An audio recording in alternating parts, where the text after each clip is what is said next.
Bonjour, bienvenue dans cette nouvelle Minute Santé. Aujourd'hui, une fois de plus, nous allons parler de deux fonctions du rein et des conséquences de leur dysfonctionnement. Il s'agit de la régulation de la pression artérielle et de la production des globules rouges. En effet, le rôle du rein dans la régulation de la pression artérielle est central. À travers le contrôle de la volémie, c'est-à-dire de la quantité de liquide présent dans l'organisme et la régulation des résistances des artères. La pression artérielle, effectivement, a une formule qui est volume sanguin, c'est-à-dire débit sanguin fois résistance périphérique. Or, vous avez vu que le rôle du rein dans le maintien des quantités de liquide est central. En maintenant le liquide dans l'organisme, il intervient dans la régulation de la pression artérielle. Et le rein exerce aussi cette fonction de contrôle de la pression à travers une enzyme extrêmement importante qu'on appelle la rénine, qui est produite et qui sert donc à la contraction des vaisseaux. Un deuxième paramètre qui intervient dans le contrôle de la pression artérielle.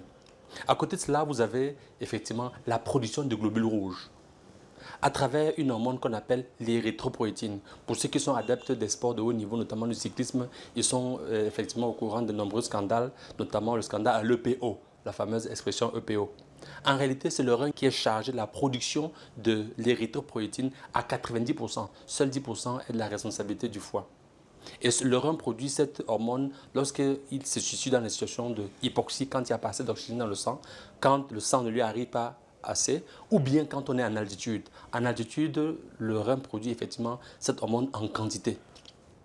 Et son rôle est d'assurer la production de nouvelles cellules hématies, des globules rouges.